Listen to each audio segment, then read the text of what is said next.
barang kiamat besar yang akan menjadi materi kita. Apa itu? Hari kiamat tidak akan terjadi hingga kalian melihat 10 tandanya. 1. Penenggelaman permukaan bumi di timur, maksudnya timur Arab. Penenggelaman permukaan bumi di barat Arab. 3. Penenggelaman permukaan bumi di Jazirah Arab sendiri. 4. Keluarnya asap. 5. Keluarnya Dajjal yang akan kita bahas. 6. Keluarnya binatang besar. 7. Keluarnya Ya'juj dan Ma'juj.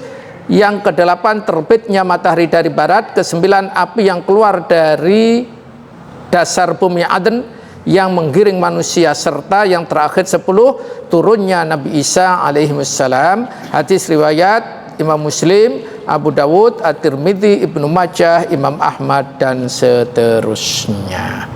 Ini hal yang sangat penting untuk kita bahas. Dari sekian ini tadi, di materi ini dengan berita tentang Dajjal. Siapakah itu Dajjal? Apa fitnah-fitnahnya? Bagaimana agar kita terselamatkan dari fitnahnya itu? Yang pertama, definisi Dajjal.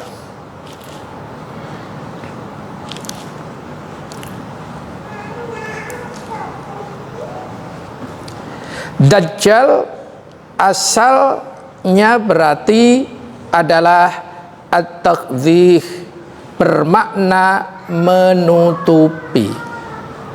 Orang yang berdusta disebut dengan Dajjal karena ia menutupi kebenaran dengan kebatilan. Fathul Bari jilid 13 halaman 91. Dajjal yang dimaksud dalam bahasan ini adalah Dajjal Akbar yang akan muncul menjelang hari kiamat di zaman Imam Mahdi dan Nabi Isa alaihissalam. Di belakang gambarnya Dajjal itu matanya berapa? 3. Luar biasa. 3 atau 2 atau 1? 1. 1. Oh. Tadi 3, sekarang 1. Yang benar? Di gambar sudah ada. Di gambar ini enggak, di gambarnya di HP. Di share di HP. Di belakang tetap 2, Ibu, bukan 1. Cuman mata yang kanan, lihat di sini, mata yang kanan itu tidak bisa berfungsi. Nah, di sini sekali lagi backgroundnya ini contoh Dajjal. Jadi jangan mau dibohongi Dajjal matanya 1 di tengah. Ya Allah. Apalagi matanya 3, kiri, kanan, tengah. Ya kalau gitu ya orang nggak ada yang mau nanti dengan dia. Iya. Jadi tetap matanya 2, tapi yang 1 buta sebelah.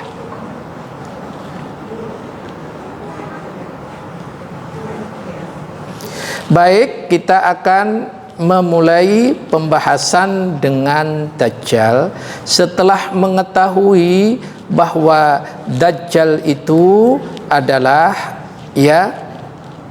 artinya pembohong.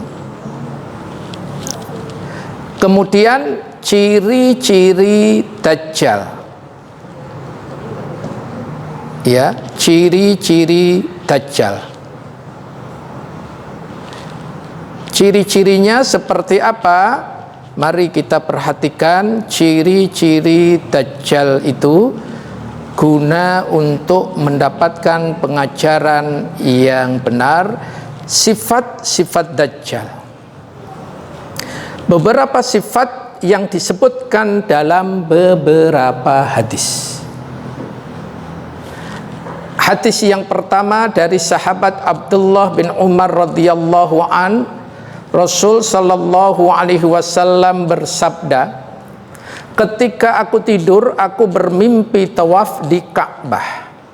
Tak tahunya ada seseorang yang rambutnya lurus, kepalanya meneteskan atau mengalirkan air. Maka saya bertanya, siapakah ini? Mereka mengatakan, ini Isa bin Maryam. Kemudian aku menoleh, tak tahunya ada seseorang yang berbadan besar, warnanya kemerah-merahan, rambutnya keriting, matanya buta sebelah kanan, seolah-olah matanya anggur yang menonjol.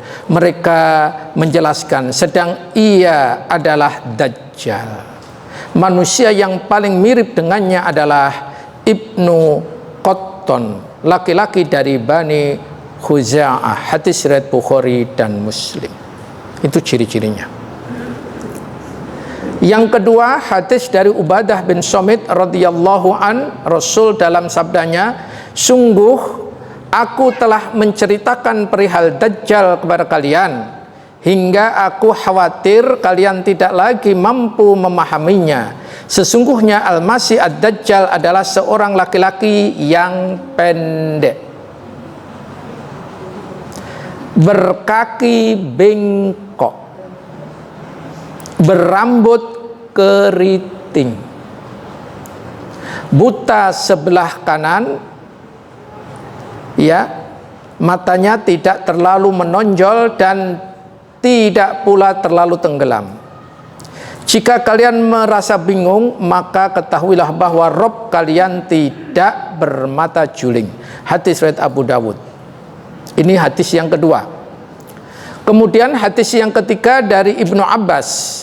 Rasul dalam sabdanya, hadis riwayat Imam Ahmad, Dajjal buta sebelah, putih dan berkilau, seolah-olah kepalanya ada kepala ular, dan dia adalah orang yang paling mirip dengan Abu Uzza bin Qattan. Jika dia itu celaka dan sesat, maka ketahuilah bahwa Tuhan kalian tidaklah buta sebelah. Ini hadis yang ketiga. Hadis yang keempat tentang Dajjal adalah, sesungguhnya aku adalah penutup dari 1000 nabi yang telah diutus, dan tidaklah aku seorang nabi yang diutus kecuali memperingatkan kepada umatnya tentang Dajjal. Dan sesungguhnya aku telah diberi penjelasan berkenaannya yang tidak diberikan kepada seorang pun. Sesungguhnya ia adalah seorang yang bermata juling, sedang Rob kalian bukanlah bermata juling. Mata kanannya melotot, tidak bisa dipungkiri, seakan-akan dahak yang menempel pada tembok yang dicat.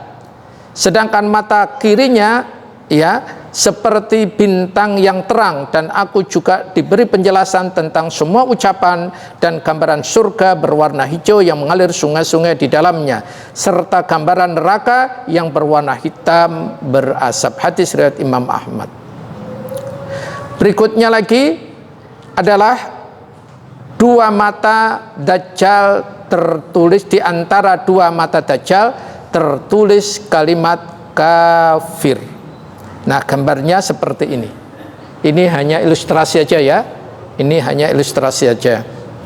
Jadi matanya tetap dua, tapi yang satu tidak bisa melihat. Ini gambarnya seperti ini, nonjol. Tapi kalau nggak kuat, nggak usah dilihat, nanti malam mimpi.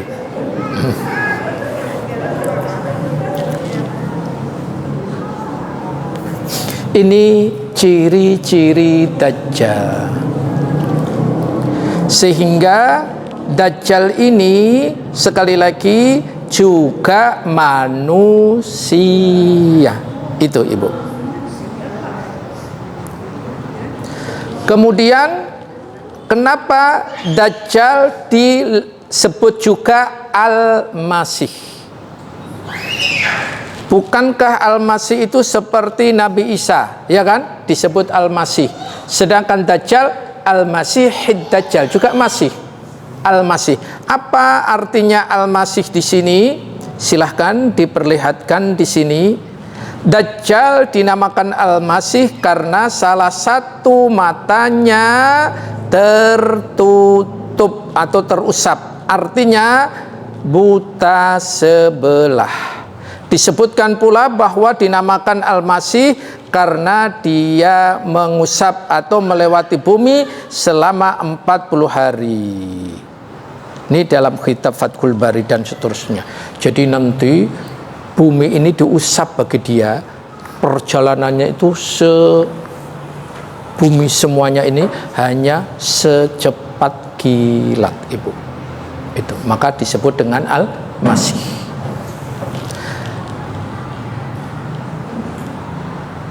Al-Masih sendiri kadang bermakna ditujukan pada orang yang siddiq atau jujur seperti Nabi Isa Al-Masih. Wallahu a'lam. Itu makna kenapa Nabi Isa disebut Al-Masih dan Dajjal juga disebut dengan Al-Masih. Kemudian apa yang menjadi kehebatan Dajjal? Ternyata Dajjal adalah sehebat-hebatnya ujian. Jadi Dajjal itu ujian yang paling berat bagi hamba yang pada saat itu akan mendapatkannya. Kemudian di mana Dajjal nanti turun, apa saja fitnahnya, ini yang harus kita ketahui. Dajjal turunnya itu nanti di sepertiga apa itu?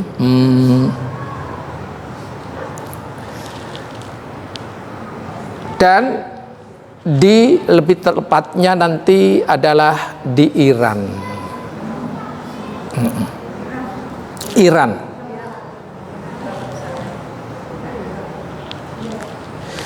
Lihat di sini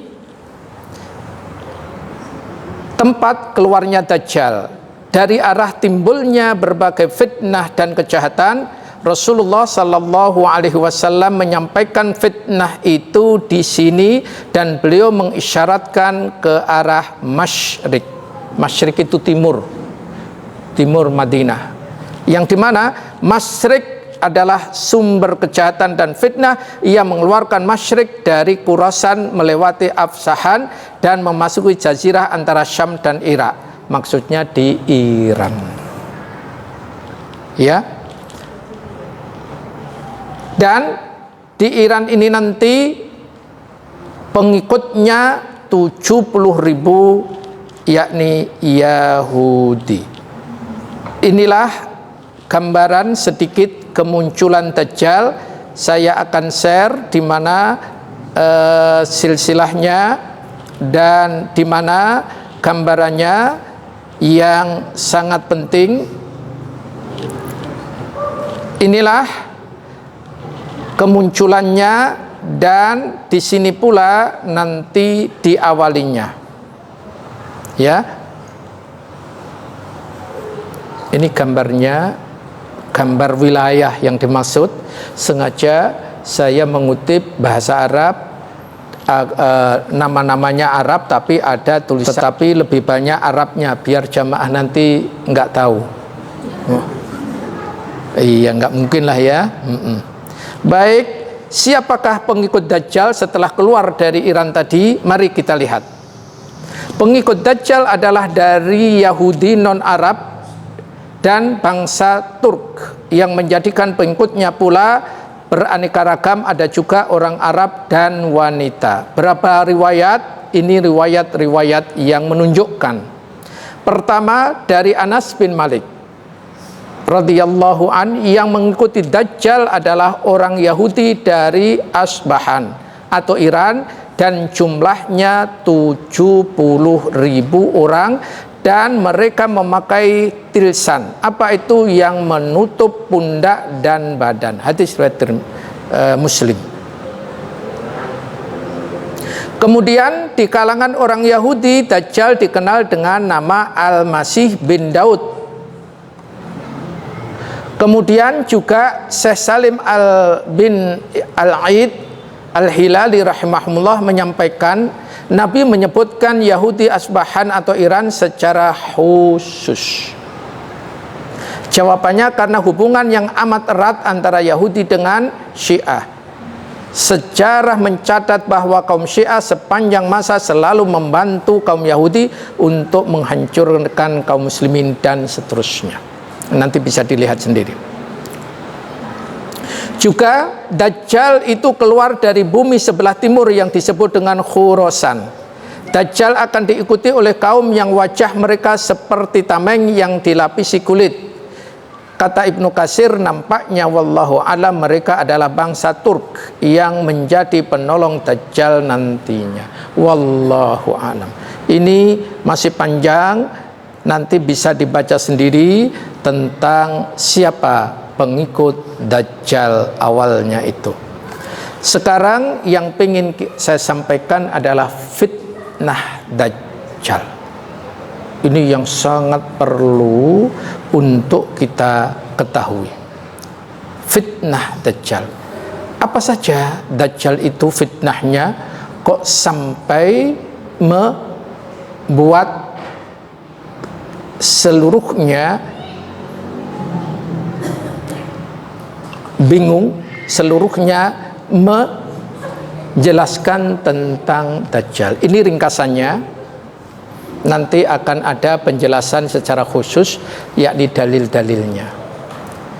Ini ringkasannya dulu. Pertama, Allah memberikan kepada Dajjal kekuasaan, yaitu surga dan neraka. Tapi surga dan neraka versi Dajjal. Surganya Dajjal adalah nerakanya Allah, begitu juga sebaliknya. Nerakanya Dajjal berarti surganya Allah. Bayangin Bu, jamaah. Iya, diperlihatkan di sini surga, di sini neraka. Siapa yang enggak, ya? Siapa yang enggak merasa luar biasa? Kemudian di sisi lain ada air, ada api. Air yang dibawa Dajjal sebenarnya adalah api dan seterusnya. Kemudian Dajjal juga diberikan perbendaharaan harta. Luar biasa. Berikutnya Dajjal adalah bisa memerintahkan langit dan bumi. Langit disuruh hujan, hujan. Luar biasa. Kemudian yang kelima, bisa menghidupkan orang mati. Tapi ini semuanya fitnah yang harus diketahui. Oleh karena itu fitnah Dajjal ini mari kita lihat agar kita bisa menjadikan pelajaran yang sangat penting guna untuk mendapatkan ilmu yang insya Allah bisa bermanfaat. Karena Dajjal ini adalah seberat-beratnya yang namanya adalah ujian. Baik, lantas bagaimana cara agar terhindar dari fitnah Dajjal? Cara terhindar dari fitnah Dajjal sangat jelas. Pertama, memohon perlindungan kepada Allah Tabaraka wa Ta'ala dari fitnah Dajjal. Ya, pertama memohon perlindungan kepada Allah dari fitnah Dajjal. Seperti apa? Seperti ketika kita tasyahud akhir, maka sebelum salam kita dianjurkan memohon perlindungan kepada Allah dari salah satunya fitnah Dajjal. Allahumma inni a'udzubika min adzabi jahannam wa min adzabil qabri wa min fitnatil mahya wal mamati wa min syarri fitnati masihid dajjal. Itu tolong doa ini dihafalkan, karena ini doa salah satu meminta kepada Allah perlindungan dari fitnah dajjal. Ini sangat penting sekali. Insya Allah sudah di-share ya, tinggal nanti menghafal saja. Kemudian di samping meminta kepada Allah, poin kedua, cara selamat dari fitnah dajjal yang kedua adalah menghafal permulaan surat Al-Kahfi 10 ayat. Ya, menghafal surat Al-Kahfi, yakni surat ke-18 ya, ayat 1 sampai berapa? 10. Jadi pertemuan berikutnya hafalan. Nanti yang hadir siapa? Yang hadir panitia. Enggak ya, enggak jadi hafalannya cukup dihafalkan di rumah. Jadi man hafidha asran ayatin min awali suratil kahfi usma minad dajjal, itu ya, sudah kita share juga. Jadi usahakan kalau bisa dihafal sehari 1 ayat, sehari 1 ayat, nanti 10 hari insya Allah hafal. Itu karena ini penting sekali, ma'asyiral muslimin, berlindung kepada Allah dari fitnah dajjal tadi. Yang kedua adalah hafal dari 10 ayat surat Al-Kahfi. Yang ketiga, konsisten di atas manhaj salaf yang hak. Jadi istiqomah ya dalam Islam yang hak ini. Senantiasa ada sekelompok dari umatku yang mereka berperang di atas yang hak, menang atas orang-orang yang memusuhi mereka, sampai kelompok terakhir dari mereka memerangi Dajjal. Itu. Kemudian yang keempat, jika di antara anak cucu kita mendengar keluarnya Dajjal, hendaklah ia lari menjauh, sangat besar subhat Dajjal. Jadi kalau anak cucu kita nanti, wallahu alam kapan, tapi setiap generasi wajib memberitahu kepada generasi berikutnya bahwa Dajjal itu sangat dahsyat sekali. Suruh menjauh ketika Dajjal itu akan muncul.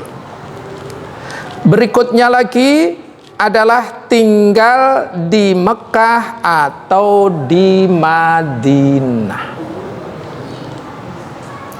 Ya, tinggal di Mekah atau di Madinah.